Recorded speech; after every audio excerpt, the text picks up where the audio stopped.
생마, 안에 있나? 호르키가 다시 저를 찾아오기 시작했습니다. 가출했던 날, 저를 그렇게 쓸쓸하게 만들었던 사나이인데도 저는 거절하지 못하고 희미하게 웃으면서 맞이하는 것이었습니다. 내 만화 제법 인기가 좋다면서 아마추어한테는 하룻강아지 범무서운 줄 모르는 만용이 있으니까 당해낼 재간이 없군. 그렇지만 방심하지 말라고. 재생이 전혀 되먹지 않았으니까. 스승 같은 태도까지 보이는 것이었습니다.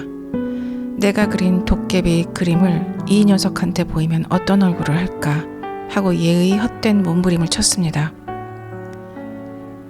그 얘기만은 하지 말게. 꽥 하고 비명이 나오려고 해. 호리키는 점점 더 의기양양해졌습니다. 처세술만 믿다간 언젠가는 꼬리가 잡힐걸. 처세술의 재능? 저는 정말이지 쓴웃음을 지울 수밖에 없었습니다. 나한테 처세술의 재능이라니. 그러나 저처럼 인간을 두려워하고 피하고 속이는 것도 건드리지 않으면 탈이 없다느니 하는 똑똑하고 교활한 처세술과 마찬가지 얘기가 되는 걸까요? 아, 인간은 서로를 전혀 모릅니다. 완전히 잘못 알고 있으면서도 둘도 없는 친구라고 평생 믿고 지내다가 그 사실을 알아차리지 못한 채 상대방이 죽으면 울면서 조사 따위를 읽는 건 아닐까요?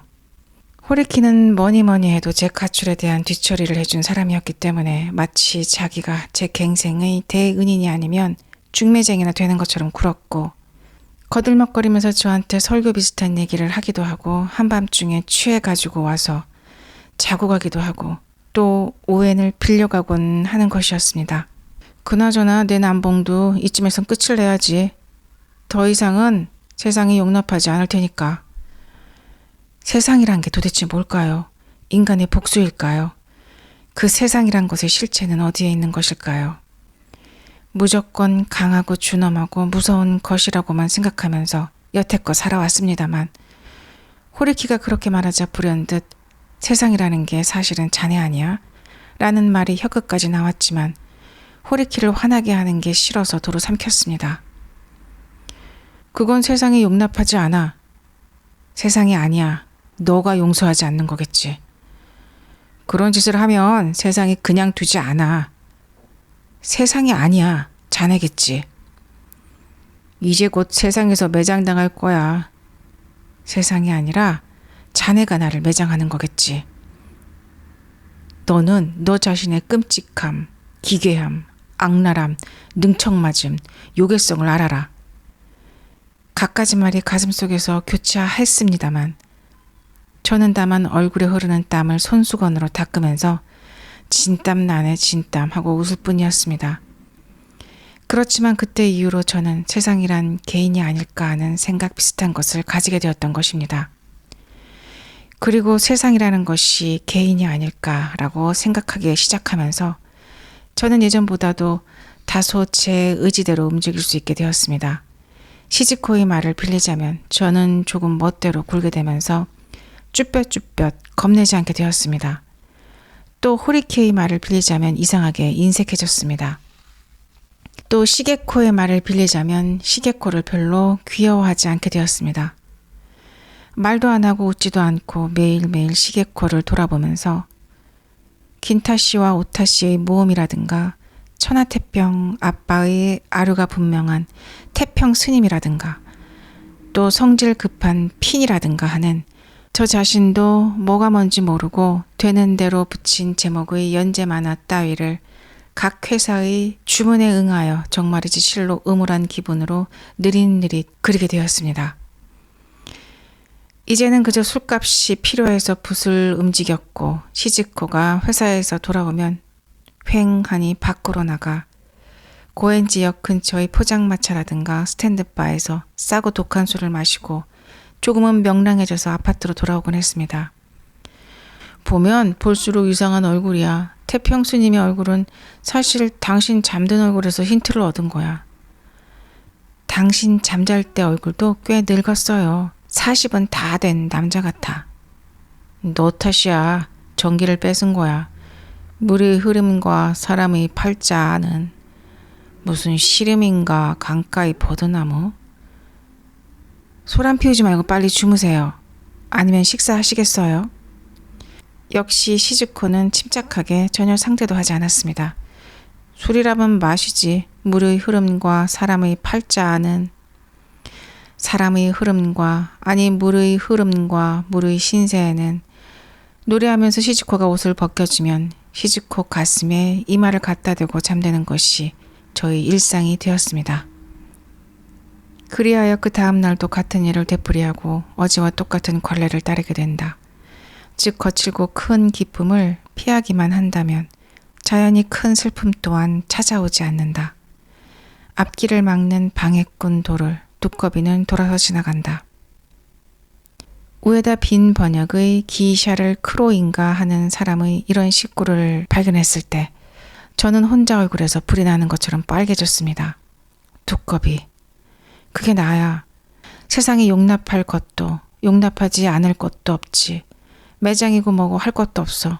나는 개보다도 고양이보다도 열등한 동물인 거야. 두꺼비. 느릿느릿 꾸물거리기만 하는 두꺼비. 저의 주량은 점차 늘어갔습니다.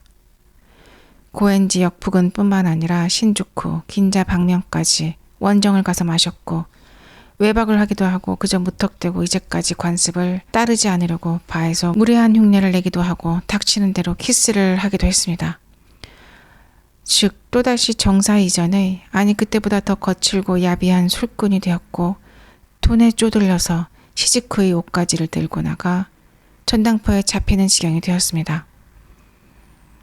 이곳에 와서 찢어진 연을 보고 쓴 웃음을 지은 지 1년이 더 지나 벚나무 잎사귀가 나올 때쯤 저는 또 시즈코의 허리띠랑 속옷 따위를 살그머니 들고 나가 전당포에 가서 돈을 만들어서는 긴자에서 술을 마시고 이틀 밤을 연달아 외박했습니다. 3일째 되는 날 밤 아무리 뻔뻔스러운 저라도 겸연쩍은 마음에 무의식 중에 발소리를 죽이고 시즈코네 방 앞에 다다랐더니 안에서 시즈코와 시게코의 얘기소리가 들려왔습니다. 왜 술을 마시는 거야? 아빠는 말이야 술이 좋아서 마시는 게 아니에요. 너무 착한 사람이라서 그래. 착한 사람은 술 마시는 거야? 꼭 그런 건 아니지만 아빠가 틀림없이 깜짝 놀랄 거야. 싫어하실지도 모르지. 저런저런 상자에서 뛰어나왔네. 성질 급한 핀 같아. 정말로 행복한 듯한 시즈코의 낮은 웃음소리가 들려왔습니다. 문을 조금 열고 안을 들여다보니 하얀 새끼 토끼가 보였습니다. 깡충깡충 온 방 안을 뛰어다니는 새끼 토끼를 모녀가 쫓고 있었습니다. 행복한 거야 이 사람들은. 나 같은 멍청이가 이 두 사람 사이에 끼어들면 이제 곧 두 사람을 망쳐놓을 거야. 조촐한 행복. 착한 모녀에게 행복을. 아, 만일 하느님께서도 나 같은 놈이 기도라도 들어주신다면 한 번만이라도 평생에 단 한 번만이라도 좋아. 기도하겠어. 저는 거기에 쭈그리고 앉아 합장하고 싶은 마음이었습니다. 저는 슬그머니 문을 닫고 다시 긴자로 가서 다시는 그 아파트에 돌아가지 않았습니다. 저는 교바시 근처에 있는 스탠드바 2층에서 또다시 정부 같은 처지로 지내게 되었습니다. 세상. 저도 그럭저럭 그것을 희미하게 알게 된 것처럼 느껴졌었습니다. 세상이란 개인과 개인 간의 투쟁이고 일시적인 투쟁이며 그때만 이기면 된다. 노예조차도 노예다운 비굴한 보복을 하는 법이다. 그러니까 인간은 오로지 그 자리에서의 한판 승부에 모든 것을 걸지 않는다면 살아남을 방법이 없는 것이다. 그럴싸한 대의명분 비슷한 것을 늘어놓지만 노력의 목표는 언제나 개인을 넘어 또다시 개인. 세상의 난해함은 개인의 난해함. 대항은 세상이 아니라 개인이다. 이제 저는 세상이라는 넓은 바다의 환영에 겁먹은 데서 다소 해방되어 예전만큼 이것저것 한도 끝도 없이 신경 쓰는 일을 그만두고 말하자면 필요에 따라 얼마간은 뻔뻔하게 행동할 줄 알게 된 것입니다. 고엔지의 아파트를 버리고 교바시의 스탠드바 마담에게 헤어졌어라고 말하는 것으로 충분했습니다. 즉 제 한판 승부는 결판이 나서 그날 밤부터 저는 엉뚱하게도 그곳 2층에서 살게 된 것입니다. 그러나 끔찍해져야 할 세상은 저한테 아무런 해도 가하지 않았고 또 저도 세상에 아무 변명도 하지 않았습니다. 마담이 그럴 생각이면 그것으로 되었던 것입니다. 저는 그 가게의 손님 같기도 하고 남편 같기도 하고 심부름꾼 같기도 하고 친척 같기도 하고 남들이 보면 도통 정체를 알 수 없는 존재였을 터인데도 세상은 전혀 이상하게 생각하지 않았습니다. 오히려 그 가게 단골 손님들은 저를 요조라고 부르면서 무척 다정하게 대해줬고 술까지 마시게 해주었습니다. 저는 점차 세상을 조심하지 않게 되었습니다. 세상이라는 곳이 그렇게 무서운 곳이 아니라고까지 생각하게 되었습니다. 즉 여태까지 저희 공포란 봄바람에는 백일해를 일으키는 세균이 몇십만 마리, 목욕탕에는 눈을 멀게 하는 세균이 몇십만 마리, 이발소에는 대머리로 만드는 병균이 몇십만 마리, 전철 손잡이에는 옴벌레가 우글우글, 또 생선회, 덜 익힌 쇠고기와 돼지고기에는 촌충의 유충이나 디스토마나 뭔가의 알따이가 틀림없이 숨어 있고 또 맨발로 걸으면 발바닥에 작은 유리 파편이 박혀서 그게 온몸을 돌아다니다가 눈알에 박혀서 실명하는 일도 있다는 등의 소위 과학적 미신에 겁먹은 것이나 다름없는 얘기였던 것입니다. 그야 분명히 몇십만 마리나 되는 세균이 돌아다니고 우글거리고 있다는 것은 과학적으로 정확한 사실이겠죠. 그러나 동시에 그 존재를 완전히 묵살해 버리기만 하면 그것은 저와 전혀 상관이 없는 금방 사라져버리는 과학의 유령이 지나지 않는다는 사실을 저는 알게 되었던 것입니다. 도시락통에 먹다 남긴 밥알 3알, 1000만 명이 하루에 3알씩만 남겨도 쌀 몇 섬이 없어지는 셈이 된다든가 혹은 하루에 휴지 한 장 절약하기를 1000만 명이 실천하면 얼마만큼 펄프가 절약된다는 따위의 과학적 통계 때문에 제가 지금까지 얼마나 위협을 느끼고 밥알 하나를 남길 때마다 또 코를 풀 때마다 산더미 같은 쌀과 산더미 같은 펄프를 낭비하는 듯한 착각 때문에 괴로워하고 큰 죄를 짓는 것처럼 어두운 마음을 가져야 했는지. 그러나 그것이야말로 과학의 거짓, 통계의 거짓, 수학의 거짓이며 밥알 3알로 정말로 모을 수 있는 것도 아니고 곱셈 또는 나눗셈 응용 문제라고 쳐도 정말이지 원시적이고 전능한 테마로서 전등을 안 켠 어두운 화장실에서의 사람들은 몇 번에 한 번쯤 발을 헛디뎌서 변기 구멍 속으로 떨어질까 혹은 전차문과 플랫폼 사이의 틈새에 승객 중 몇 명이 발을 빠뜨릴까 같은 확률을 계산하는 것만큼 황당한 얘기인 것입니다. 그런 일은 정말 있을 듯하지만 제대로 발을 걸치지 못해서 화장실 구멍에 빠져 다쳤다는 얘기는 들은 적도 없고 그런 가설을 과학적 사실이라 배우고 진짜 현실로 받아들여서 두려워하던 어제까지의 제 자신이 애처로워서 웃고 싶어졌을 만큼 저도 세상이라는 것의 실체를 조금은 알게 되었던 것입니다. 말은 그렇게 하지만 저는 역시 인간이라는 것이 여전히 무서워서 가게 손님들을 만나려면 술을 한 컵 벌컥 마시고 나서가 아니면 안 되었습니다. 무서운 것을 보고 싶어하는 마음, 그래도 저는 매일 밤 가게에 나가서 어린아이가 두려움을 느낄 때 손안에 작은 동물을 오히려 더 꽉 움켜쥐는 것처럼 가게 손님들에게 술에 취해 유치한 예술론을 펼칠 정도가 되었습니다. 만화가, 그러나 나는 큰 기쁨도 큰 슬픔도 못 느끼는 무명 만화가. 나중에 아무리 커다란 피해가 찾아올지라도 상관없다. 거칠고 큰 기쁨을 맛보고 싶다. 라고 초조해하고 있었지만 당시 제 기쁨이라는 것은 고작 손님하고 얘기나 나누고 손님한테서 술을 얻어마시는 일뿐이었습니다. 교바시로 옮겨 이런저런 구질구질한 생활을 1년 가까이 계속하고 여기서 파는 조악하고 음란한 잡지 같은 데에까지도 제 만화를 싣게 된 저는 조시 이키타라는 실없기 짝이 없는 필명으로 추잡한 나체화 따위를 그리고는 거기에다 대개 루바이아트의 식구를 붙였습니다. 쓸데없는 기도 따위 그만두라니까. 눈물 흘리게 만드는 것 따위 던져버려. 자, 한잔하고 좋은 일만 떠올리고 쓸데없이 신경 쓰기 따위는 잊어버려. 불안과 공포 따위로 사람을 겁주는 놈들은 자신이 저지른 끔찍한 죄가 두려워 죽은 자의 복수에 대비하려고 머릿속에서 끊임없이 계략을 꾸미지. 불러라. 술 넘치니 내 가슴도 기쁨으로 충만하고 오늘 아침 깨어나니 황량하기만 하네.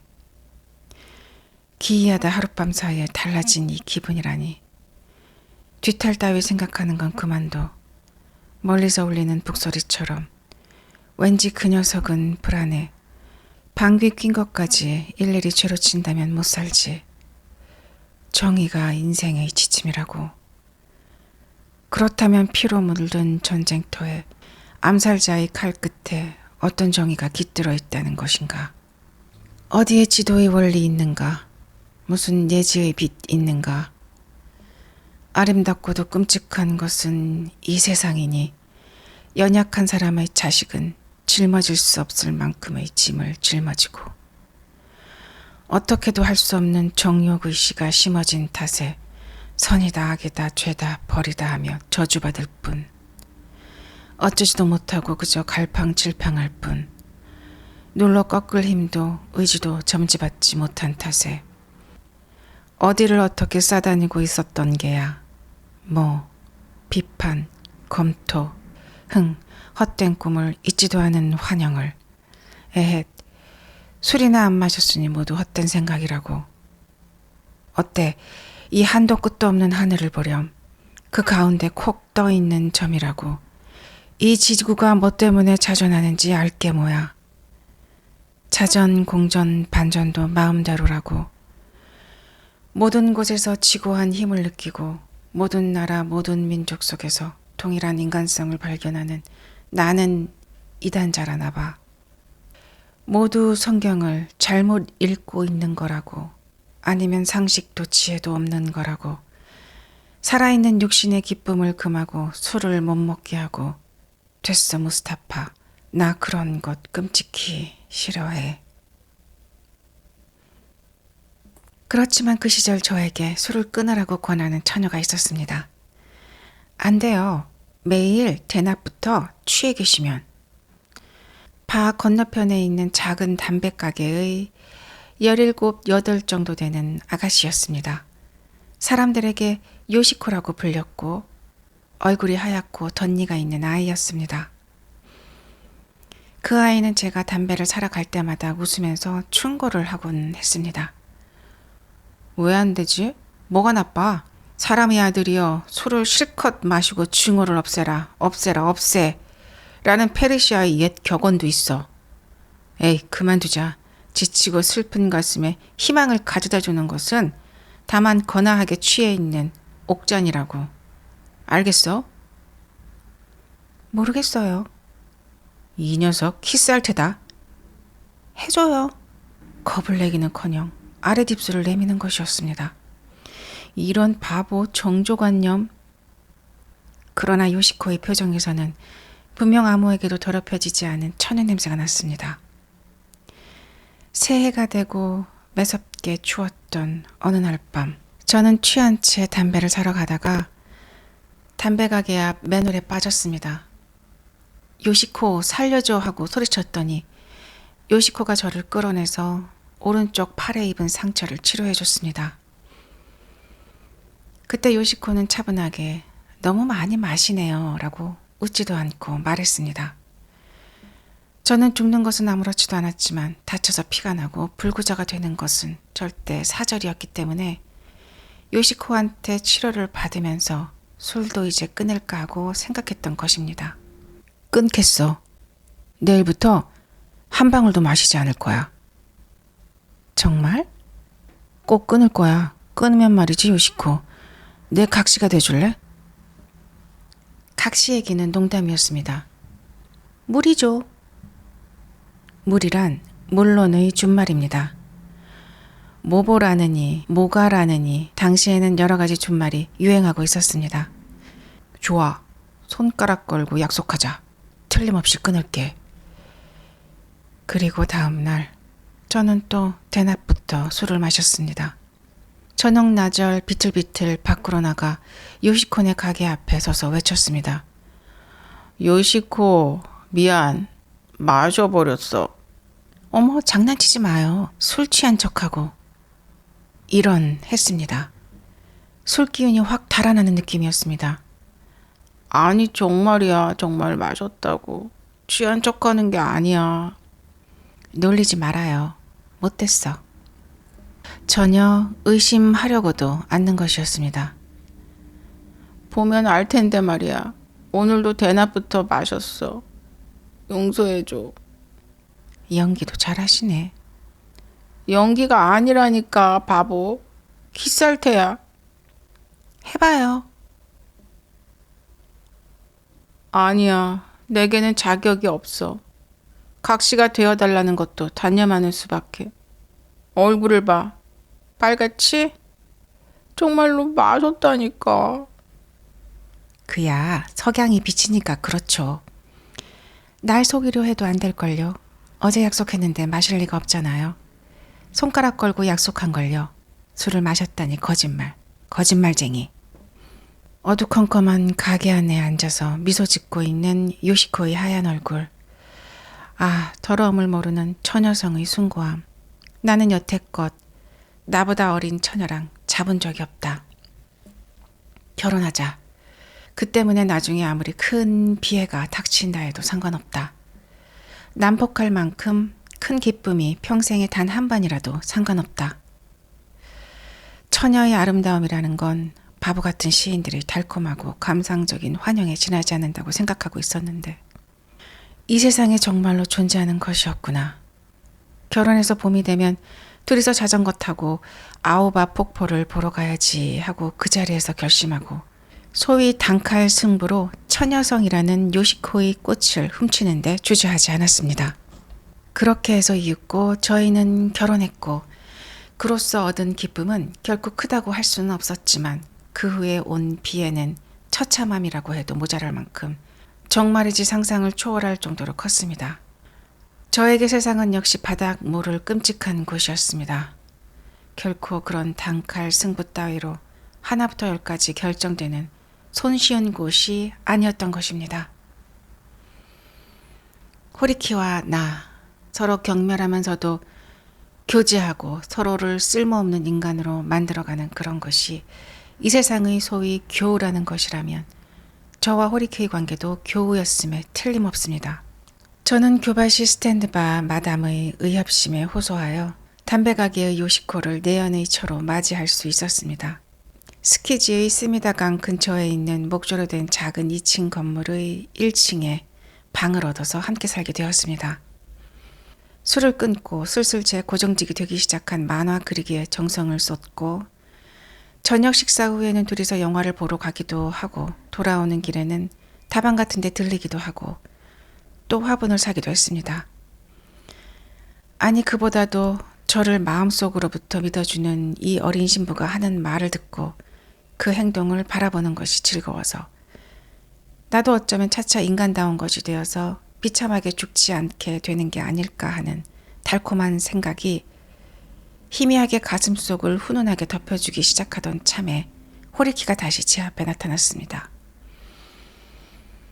요 생마, 이런 그래도 좀 철난 얼굴이 됐네.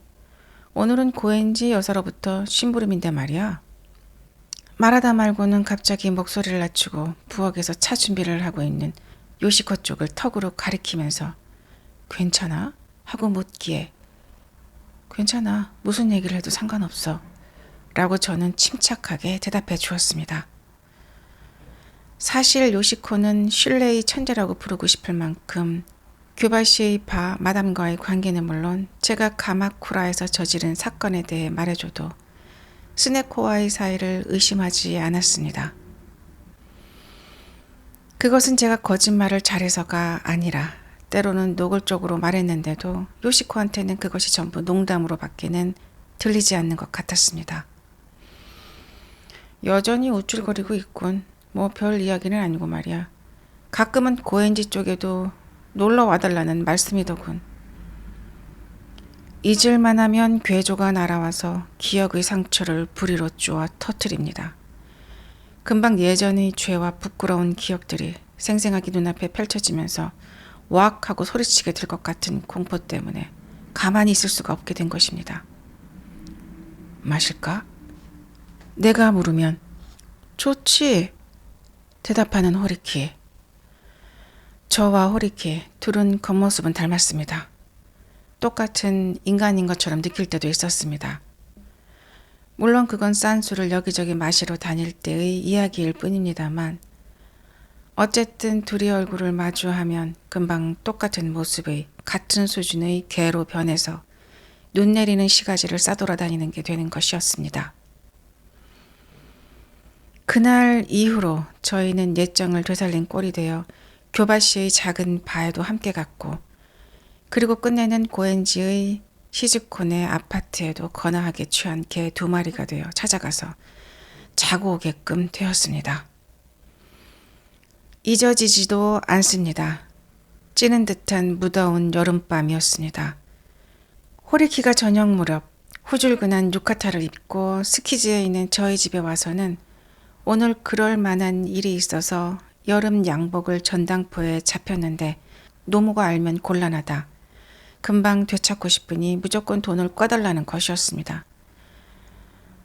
마침 저한테도 돈이 없었기 때문에 여느 때처럼 요시코한테 요시코의 옷을 전당포에 들고 가게 해서 돈을 마련하여 호리키에게 빌려주고 그리고 나서도 아직 돈이 조금 남아있기에 그 돈으로 요시코한테 소주를 사오게 해서 스미다강에서 가끔 약하게 불어오는 시궁창내 나는 바람을 쏘이며 아파트 옥상에다 실로 구질구질한 남량연회 자리를 차렸습니다.